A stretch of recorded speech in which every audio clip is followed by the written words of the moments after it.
audience is requested to kindly be seated as we look at the event shortly.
Welcome back to TEDxYouth DPSD, a realm where creativity flourishes and powerful voices take center stage. We will now resume with the rest of our delightful speakers who aim to inspire and spark creativity, passion and imagination in our lives. Now we have Bashar Nyak, a speaker who offers a fresh viewpoint on the intersection of art and technology.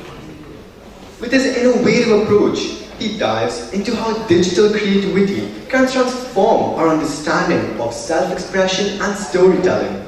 Let's give a warm welcome to Bashar Nyak as he takes the TEDx stage.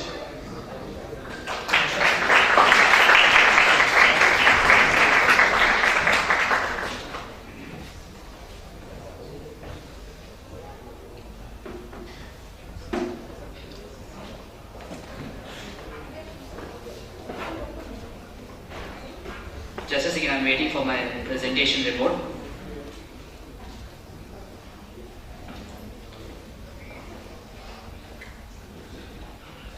What if I told you that your front door is not an entrance to your home, but a gateway to a new world, where the boundaries are redrawn every day with endless possibilities? Today I am here to talk about the crossover between the physical and the digital world, popularly known as the phygital world. But what exactly is the phygital world? The phygital world represents a complete shift in the way we interact and adapt with technology. It is a dynamic environment where innovation flourishes and new ideas emerge every day. From the integration of smart devices at our homes to the immersive experiences offered by virtual reality. The phygital world is a new world that is reshaping our reality in many unimaginable ways, much like the Apple Vision Pro, where the physical meets the digital. In my personal journey, the phygital world has made an impactful difference. As a child, I was not much intrigued by technology and in fact never felt interested in it. I used to see my friends fascinated with gadgets and digital offerings, but never felt it to be of my type. But then something changed, much like what you all must have experienced in 2020. Yes, I'm talking about COVID-19. The pandemic affected our world, and the majority of us suddenly found ourselves immersed into a new world, endlessly tackling digital devices. Without any time to realize, technology was no longer in the background. It became the center and at the forefront of our lives. What started as a necessity to stay connected became the passion to explore the unknown. I started by learning programming languages such as Python and went on to design small programs, which fueled my passion. From this small start, the more I explored this new digital reality, the more I was in awe of it, which started transforming me inside out. 4 years from the onset of the pandemic, today I stand here as a person who was once so naive about technology, today one of its greatest lovers. The technological innovations I once found daunting to understand became the stepping stone for my creativity. In these 4 years, I delved deep, self-learning technologies like artificial intelligence and cybersecurity, participated in several national hackathons and prestigious innovation competitions, and surprisingly went on to win them, something that at one point of time seemed beyond my reach. I realized how this fast-paced, ever-evolving digital world could inspire all of us in many ways, just like how it inspired me. My story resembles how life's surprises can lead us to some of the most beautiful discoveries if we embrace the light within us. You know, we are all very sure of envisioning the discussion where healthcare would go beyond hospitals, how smart cities would manage businesses, and how technology would transform education, making it reach places inaccessible earlier. Yes, I'm drawing your attention to the same digital world which offers the promise of reshaping every aspect of our lives. It is, and as I have discovered, an endless source of inspiration. It is not just about how technology changes the way we live. It's about how it changes our thinking and ability to see a different perspective. The opportunity technology brings to each one of us for personal growth and discovery is endless. We know life offers us different perspectives of any opportunity. And if we make the mistake of thinking that technology will only take us on a progressive path in this transformative era, then let me caution you. We should know and must be aware of the challenges it brings with it. For example, the increasing concerns over cybersecurity and privacy are real.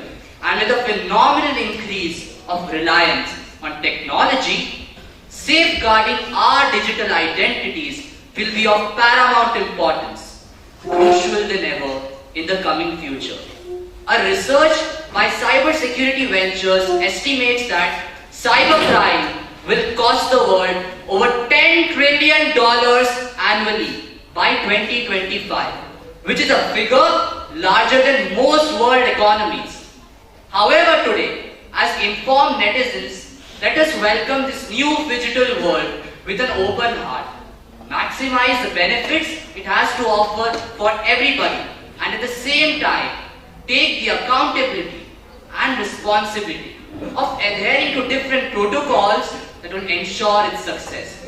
The digital world will allow for creativity and progress to thrive and will kickstart the journey of transformation, both personal and societal. Yes, just as I realized it can become your inspiration too. It is just the beginning. Don't be scared and embrace the digital world. Thank you.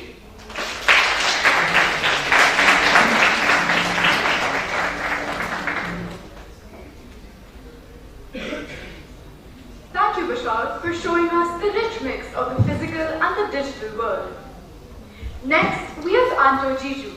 Anto explores the concept of positivity and its role in our responses to adversity. He examines the science behind positive thinking and how it can enhance our mental well-being.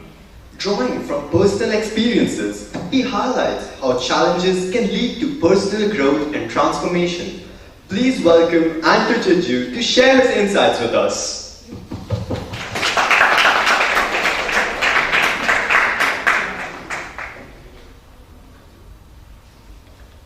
Greetings to everybody.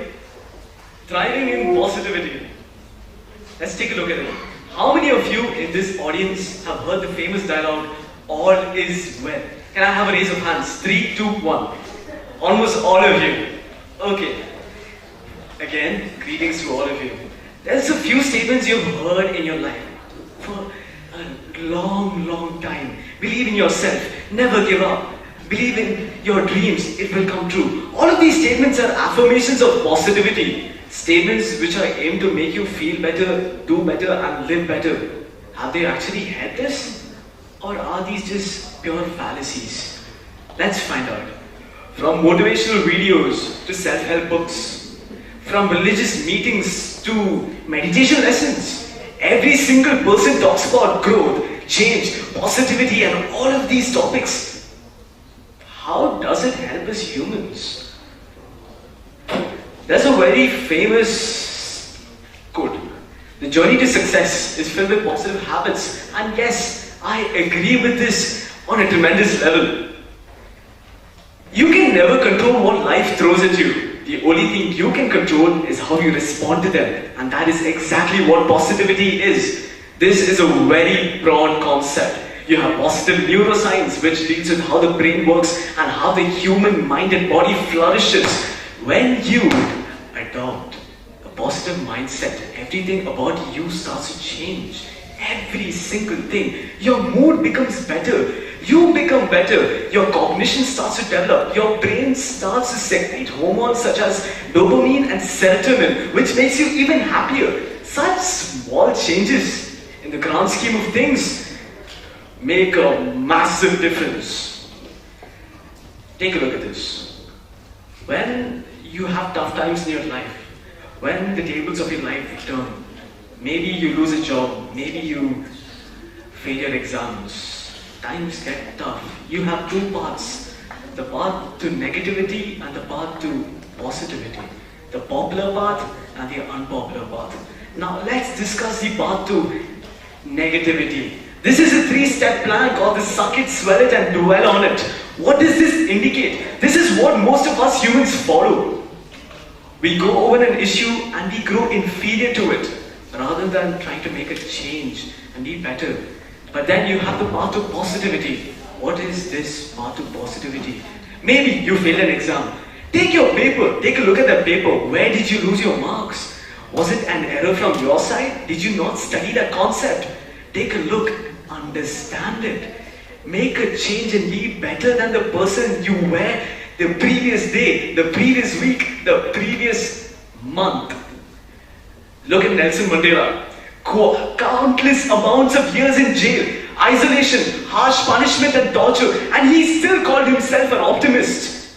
He famously stated that his head was towards the sun with his feet moving towards it. What does this indicate? Optimism and positivity. He knew what he had to do. What did he have to do? Stop a party. And what happened at the end, ladies and gentlemen? It was over. The war was over and he had won. Now speaking about optimism, it's time to talk about my life. A few years ago, during the pandemic, I faced the toughest times of my life. I had to manage online classes while taking care of myself for more than 12 hours a day. It was tough, especially because my mother and my sister were in India and my dad had to go to work every single day to feed the family, even when there was a virus killing millions of people worldwide. Thank you, Dad. But here's the thing. Around this time, I made a eureka-worthy discovery. I found out how to use the Wi-Fi on my PS4. Yes, I was able to play video games online. This was a very big discovery. From then on, morning to evening, breakfast to dinner, online classes, or even when I had to sleep. All I did was play video games. But there was a downside, a very heavy one. Quiet, literally. And I mean it. I was around 4'2", 4'5", and weighed around 65 to 70 kilograms, which is extremely unhealthy for that time. And yet I bothered to not make a single change. I stayed like who I was. But one day while I was playing with my friends, one of them made a comment. He fat shamed me. And that hurt me. Because I'm an emotional person. And that affected me. He covered that in a joke. But that was an insult. I started questioning reality as a whole. What if he was right? What if I had to start exercising? What if I had to eat healthier? What if I had to reduce my screen time? What if I had to become a fitness guru? All these questions kept bubbling up, and this bubble was what is called anxiety. This anxiety became procrastination. Days to weeks, weeks to months, and months to years, I remained the exact same. I grew comfortable in the routine I built myself. But then I realized maybe this was a call for action. Maybe it was time to change. I've read this online. You shape your actions, and your actions shape up who you are. If I continue to look at myself as the kid who couldn't make a change, I wouldn't. But maybe if I saw myself as that kid who tried to make a change, maybe, just maybe, would I make a change. Next thing, I started to slowly and steadily get into self-improvement. I started working on it. I reduced my screen time. I started reading books. I got back into football professionally. A lot of these things helped me out. It made me realize the fact that positivity is a catalyst. Positivity is not about being happy all the time. Rather, it's about taking the toughest decisions, especially when the crowd and the tides are against you. Ladies and gentlemen, the bar of positivity does not lie in the fact that you act as if everything is fine. Rather, it's about making sure everything is right. Thank you.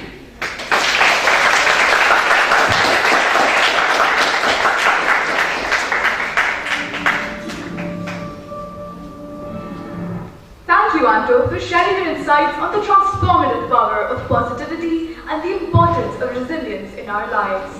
Our next speaker is Ria Sasta. Ria explores the journey of finding your true potential and learning from mistakes. Her talk highlights how, much like phosphorescence, our true strength often shines through after moments of difficulty and self-reflection. Please welcome Ria with a warm round of applause.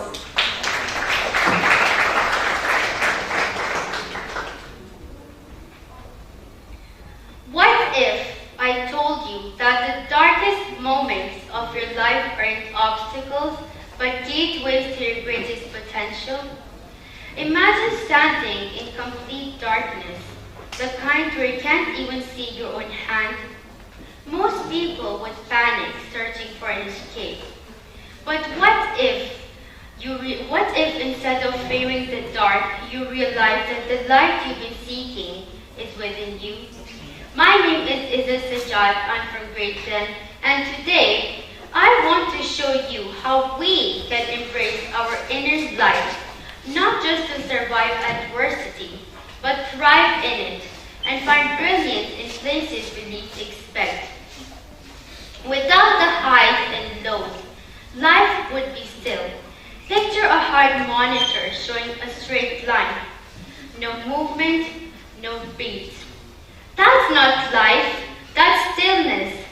The real essence of life lies in its rhythm, the highs and lows, the struggles and triumphs. We should always embrace phosphorus. A few years ago, I found myself in what felt like endless darkness. I was overwhelmed, unsure of my direction, and was constantly comparing myself to others who seemed to have everything figured out. I've watched the world move forward and felt as if I can't move. I thought that I can do this, but I realized that I can do everything. I was fortunate enough to attend the 60th Commission on the Status of Women at the United Nations, where I had the chance to talk about the well-being of girls globally. One of the things that struck me the most was the importance of resilience. We're supposed to be strong and help others. We should be powerful enough, and we should always embrace our strength and our voice. We should make our voice be heard, and we should never be disheartened and think that we're not capable enough or that we're not good enough, because trust me, you are more than enough, and whoever says that you're not are just telling lies, because every single one of us matters no matter what we do. And we should always stay positive and embrace change. If you want change, the change is within you. And for the change to happen, you should be the first one to take steps. Thank you.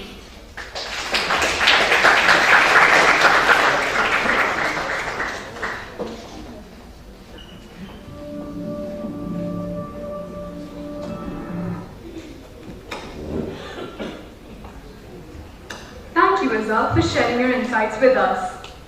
Up next is Ria Sasta. Drawing from her experiences living in multiple countries, she explores the idea that the journey of 1,000 miles begins with a single step. Ria shares how self-discovery and personal growth are influenced by our environment and relationships, encouraging us to embrace change and let our unique light shine. Please welcome Ria to the stage.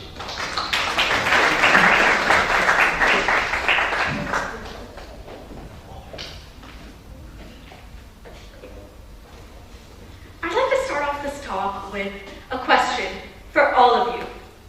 How many of you have felt lost in your own lives before? Of course, I don't mean this in a literal sense, like needing to ask for directions from a passerby. I mean mentally, feeling as if you don't know yourself. It can be a terrifying feeling, there's no doubt about it. After all, the ones that we know best should be the one that we spend our entire lives with, right? Well, if you answered yes to that question, you wouldn't be alone. I'm sure many of us in this room right now have felt the same at some point in our lives, much like nearly 1 in 5 people do right now, according to a recent survey by CNN. When everything around us is changing, so are we, and it becomes hard to keep track of our own lives. Standards, trends, and expectations become what we chase after, rather than our own personal growth. Having lived in 3 different countries over a span of 16 years now, I can confidently say change is never easy. When I first moved to Singapore from India, I was left baffled by the differences in culture and my environment. The silence at night, not having car horns blaring at the crack of dawn, felt foreign. Walking into school for the first time, knowing I had no one there that I could talk to, was strange, to say the least. It was like I'd forgotten every social skill I'd learned back in India, like I'd forgotten how I ever made my first friend. And so I resorted to quietly staying in the shadows by myself. And yet, I knew at that point that something had to change. So I spent the next few years experimenting. Experimenting with what, you may ask? Well, experimenting with myself to find out who I truly was. What makes me happy? What makes me sad, angry, frustrated? And I found that I love to talk. I could talk for hours and hours and hours about things that I like, about art, music, literature. That was when I decided to dabble in NUNs and public speaking, because what's the worst that could happen? And the difference it made to me as a person was staggering. I moved to Dubai this July, and I can't say the shift was easy this time either, but it was definitely easier, because this time I knew who I was, and I knew of that passion for speech that resided within me that led me, well, here. Sitting in 8th grade biology class, I can't say I remember much of what we did, but something I do remember that stuck with me was Darwin's theory of evolution. Charles Robert Darwin was a man born in 1809 in Shrewsbury, England. A visit he paid to the Galapagos Islands in 1835 sparked the flame of creativity in his mind, and 2 years later, he released his theory regarding natural selection in 1837. I'll spare you all of the boring biology as details, but the fundamental of this theory is that all living things are continuously changing to be better adapted to their surroundings. And I feel like this ties in very well with humans too. And it just shows that not only is change ever present, but it happens all around us. Of course, we can't say we're fighting for survival in the same way that animals are, but the theory persists nonetheless, just more in terms of our mentality. We as people are an accumulation of our experiences, of the people we hold close, of our decisions. Yeah, I like to use a simple acronym to remember these factors that constantly tie us to our values and our roots, no matter what changes we go through in terms of opinions, preferences, and tastes. It may sound a little silly, but bear with me. The acronym is PRECC, or simply PREC. It refers to personal experiences, relationships, environment, culture, and childhood. We as people weren't designed to be identical. We're not a homogeneous product. We're shaped by these factors, and these are sort of our guiding light for any decision that we may make. It could be as simple as, should I eat the last slice of pizza or should I let my friend have it? Another example that I learned back in school was something that really fascinated me. Unlike just the theory of evolution, this idea, this concept was something that I've always found very intriguing, and it's the concept of radioactive decay. Now, in simple terms, radioactive decay is the emission of energy in the form of a little something called ionizing radiation. What I like so much about this theory, though, is the fact that it keeps going on, and the only time it ever stops is when the atom is stable.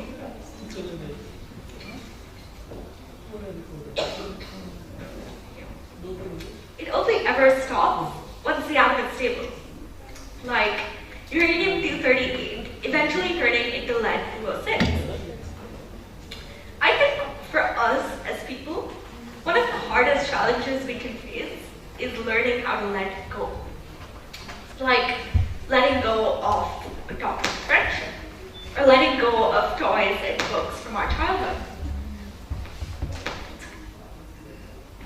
While remembrance of the past is wonderful as it keeps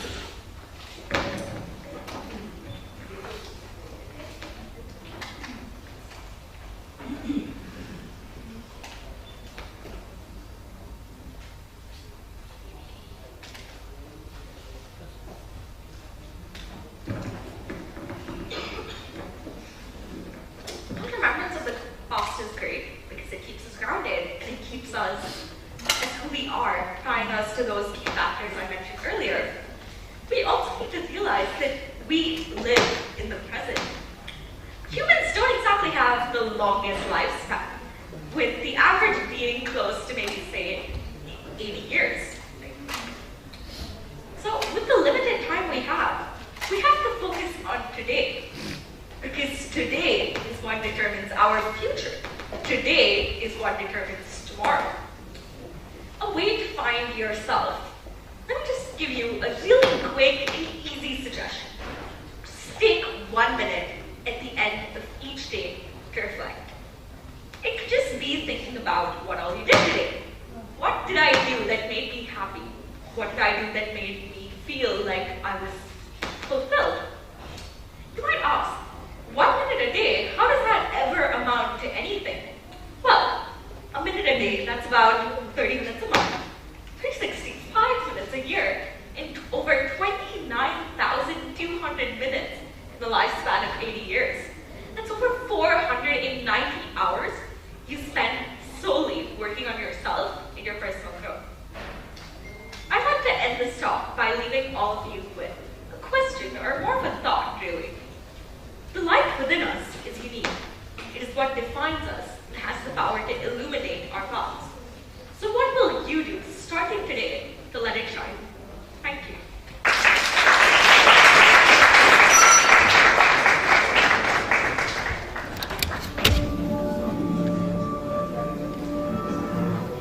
Thank you, Ria, for guiding us through a journey of self-discovery and reminding us to embrace our unique life in a changing world. Now, we have a speaker who brings a fresh perspective on how we see and experience the world around us. Through her unique approach, she explores how even the simplest creations can hold a hidden glow, teaching us to embrace the light within. Please join me in welcoming Nessa as she shares her journey through the art of pottery and beyond.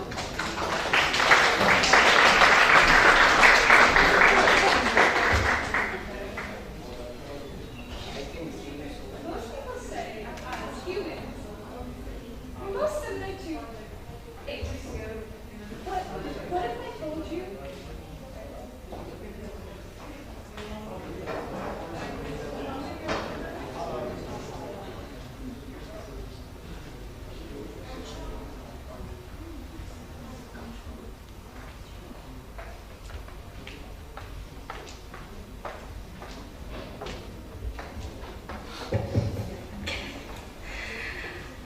People might say, as humans, we're most similar to apes. But what if I told you we're actually a lot more like clay? I know that might sound strange, but hear me out. Think about a lump of clay. It's soft, adaptable, and full of possibility. Yet, with the vision of the potter, it can become anything. A Turkish tile, a boat, a pancake jar, the same material, but completely different outcomes. Now you might be wondering, who's this girl giving a TED talk on pottery, clay, and her hobby? Hi, my name's Nessa, and I've been doing pottery since I was 9. And over the course of 6 years, I've come to the realization that we're not so different from clay.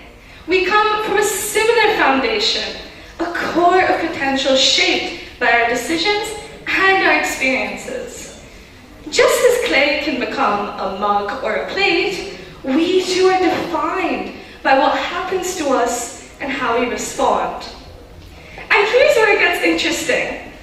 Unlike regular clay that can only be shaped by the potter's hands, we are both the clay and the potter. We have the power to choose who we want to become and what form our lives take. Even when life pushes us in unexpected directions, we're never truly stuck. Just as a potter can reshape clay, we can redefine our path. What we become is never set in stone. So whether you see yourself as a mug, carrying the weight of others, or a plate, supporting and serving others, remember, your form isn't final. But a challenge we face in both our lives and when working with clay is knowing when to let go. If you push and pull clay too much, it becomes overworked, loses its shape, and eventually cracks under the pressure. A skilled potter knows the delicate balance between guiding the clay and trusting it to form into its own shape naturally. We struggle with the same lesson in our lives. We're so focused on controlling every outcome, planning every decision, perfecting every detail, that we feel frustrated. But just like clay, real growth happens when we take a step back, loosen our grip, and let the process unfold. And sometimes the most beautiful transformations can occur when we stop trying to shove life into this perfect mold and let it take its own shape. But as we shape ourselves, we do face another challenge. In ceramics, most broken pottery is thrown away. But in Japan, there's an art form called kintsugi that takes a different approach. Instead of hiding the cracks, artists fill them with gold lacquer, making them more beautiful because of its imperfections, not despite them. Every fracture becomes a vein of gold, highlighting rewriting the piece's history and story? What if we treated ourselves the same way? We spend so much time trying to hide our flaws, believing that they diminish us. But what if we saw our scars as golden seams, proof of where we've learned and where we've grown? Just like a kintsugi bowl, we are more beautiful because of what we've been through. Our cracks aren't something to hide, but to fill with love, resilience, strength, letting them tell the story of who we truly are. Another perspective on this is when we've made a mistake, or we might not like something about ourselves, we don't forgive ourselves, burdening us with this unnecessary amount of guilt. But clay is quite literally the opposite. My pottery teacher always tells me, clay is the most forgiving material. And she's right. If a piece starts to sag or crack, it doesn't mean the end. It just means you have to rework it. Add a little water, smooth over the flaws, and start again. The clay doesn't hold on to its mistakes. It simply adapts, allowing itself to be reshaped over and over again until it finds its true form. Why don't we approach ourselves in the same patience? We spend so much time under the belief that our past mistakes and imperfections define who we are. But what if we saw define who we are? But in order to flourish, we need to forgive ourselves over and over and over and over again. And that's when you find your true form. The beauty of clay lies in its ability to keep transforming. And so do we. In the end, we are not just shaped by our experiences.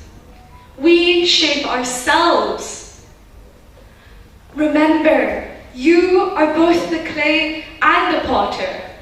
You can always adapt, always embrace your cracks, and always transform again till you find your hidden beauty.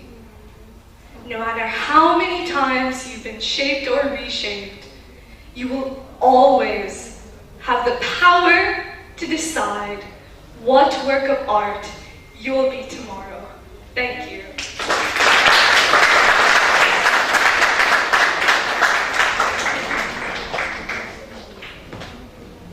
Thank you, Nessa. Your talk was beautiful and brought a whole new perspective to this art form. We now have Yash Khatri, a speaker who kindles a light on the world of chronic escapism.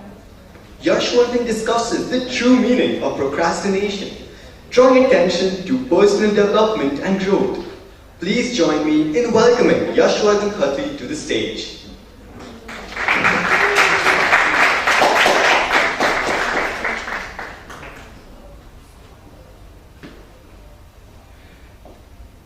Tomorrow's the exam. 8 chapters to go, and suddenly you realize that, oh God, I forgot the first food. Famous last words. And I'm pretty sure every single one of us has faced this exact same scenario at least once in our lives. And now the stress kicks in, and out of nowhere, you're binge watching YouTube, Netflix, Prime Video, scrolling through Reels or TikTok, and eating all kinds of crap. 11:30 p.m., half an hour to go, your fight or flight response kicks in. You start thinking rationally, you choose to study, but it's too late. The damage has been done. And because that one exam went bad, you lost whatever remaining confidence that you had, and you repeat the same thing over and over and over again. After millions of years of evolution, there's one thing that hasn't changed a bit, and that is our response system to adversities, our response system to difficult situations. We all know the basic three: the fight response, the freeze, or the flight. But what if What if in the contemporary world, what if in the current world, you expanded this? Then you get three feelings. The first feeling, you're completely motivated into doing the task. You have that inspiration, you have that willpower and sheer dedication to the task. And you do actually get it done. But what about the second feeling? The feeling of complete mental paralysis. The feeling of being completely overwhelmed by the task and just stuck in that one moment. Or what about the last one, and perhaps the most detrimental one, the feeling of procrastinating, and you guessed it, escaping from the task. In the current world, it's a universal fact that each and every one of us procrastinates on a daily basis. I'm not special in this, you're not, and quite frankly, not even David Goggins. But the reality is, despite of what all these people tell us, this is a basic human instinct. But what if we thought outside the box? What if I don't bore you with facts like 34% of all the adults procrastinate, 26% of all the workers procrastinate, it costs companies $10,000 every single year because employees procrastinate, blah blah and blah. This everybody knows. But what if we thought outside the box? What if we thought of escapism as a form of procrastination? Now escapism sometimes can be a very good thing. Think about this. A random Sunday afternoon, lying in your bed, listening to that one nostalgic song, scrolling through all the old photos, videos, and just feeling good, reminiscing those old moments. But think about this. This exact same feeling translates to escapism in a form that becomes a hindrance in your task. You're binge watching, binge listening, binge eating, and this, when it repeats over and over again, it's called chronic escapism. What if procrastination is essentially escapism with a perspective? Think about this again. Procrastination is essentially chronic escapism with escaping mentally challenging tasks or physically challenging tasks for cheap entertainment and pleasures.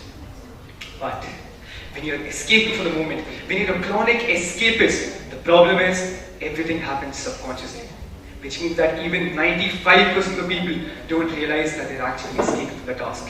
And by the time you do actually realize, the damage has been done. But, in the words of my favorite tortoise, Master Wu, one often meets his destiny on the road he takes to avoid it. I love this character. But on a much more serious note, think about this. Every single time you were procrastinating, you were essentially escaping from the current moment where life actually lies. Now I've talked for approximately 3 minutes and 24 seconds on what exactly is procrastination and escapism. When we know it's so bad for us, when we know that we should not do this, why are we so hell-bent on destroying our own journeys for development? I'll tell you why.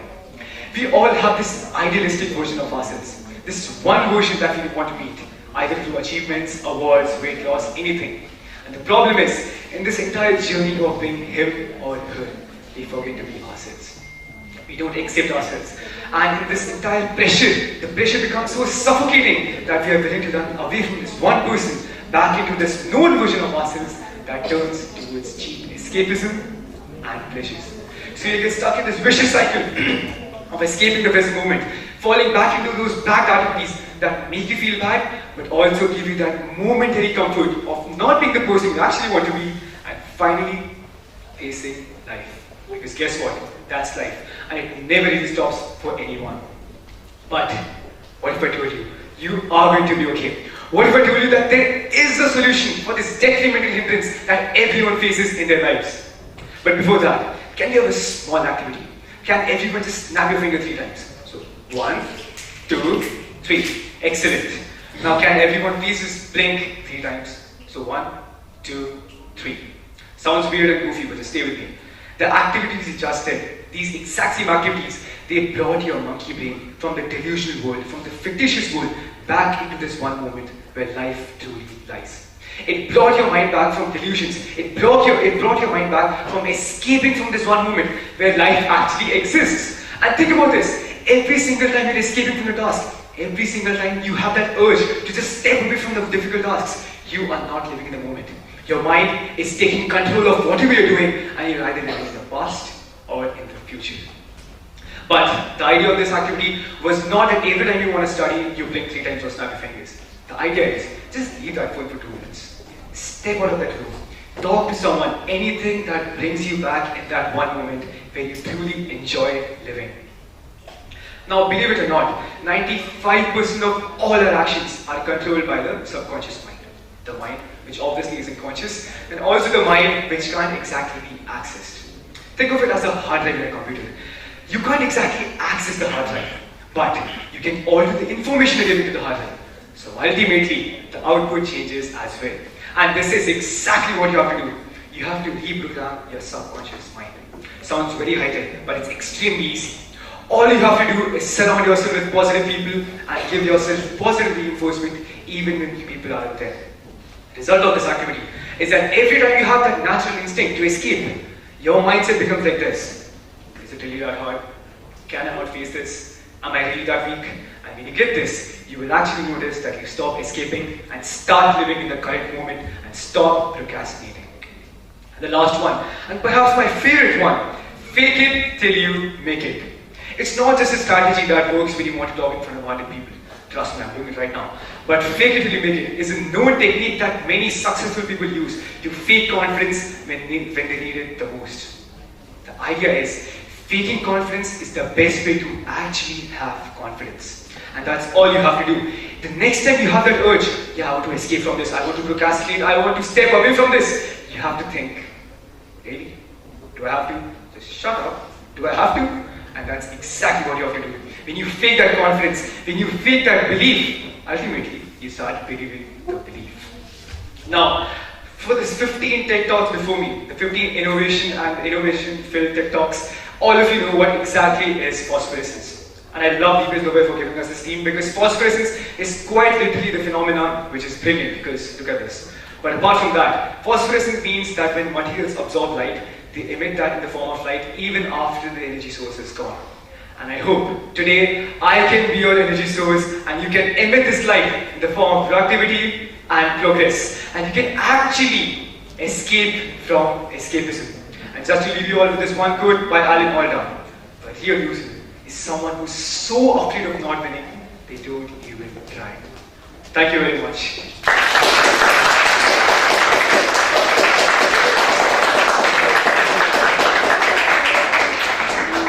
Thank you, Yash. That was such a relatable talk.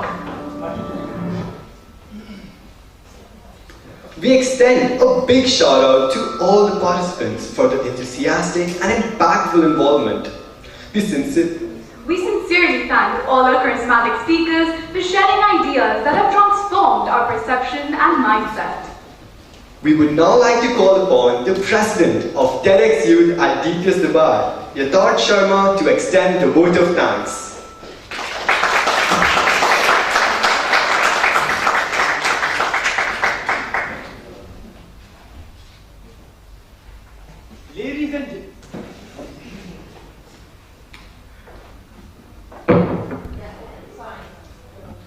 Ladies and gentlemen, boys and girls, as our event draws to a close, we would like to extend our deepest gratitude to our Principal and Director, Ms. Rashminanda Kyolier.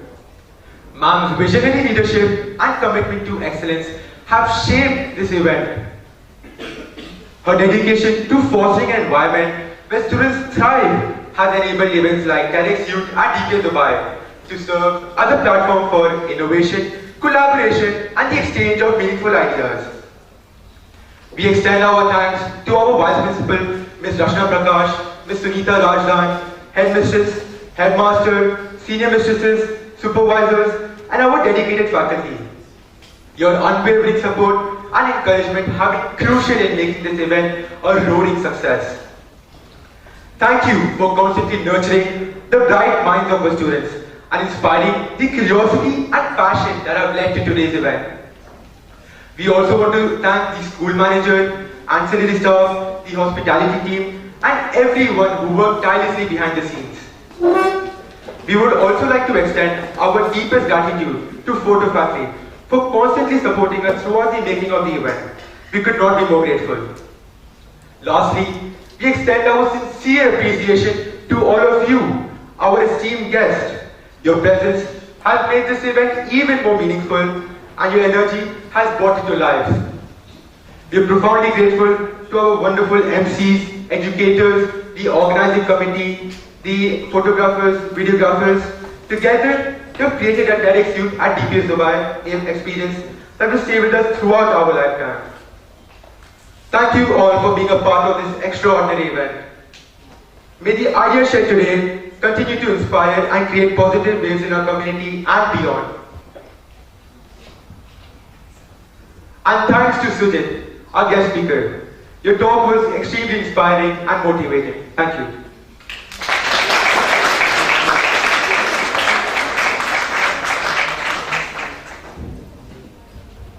We thank all the audience members for their presence here. We would also like to request the organizing team members and the DPS faculty to stay back to capture this memorable event. Goodbye until we see you again.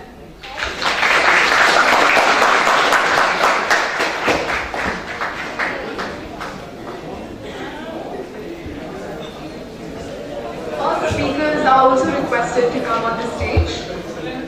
All speakers are requested to come on the stage as well. Can all the 16 speakers please come on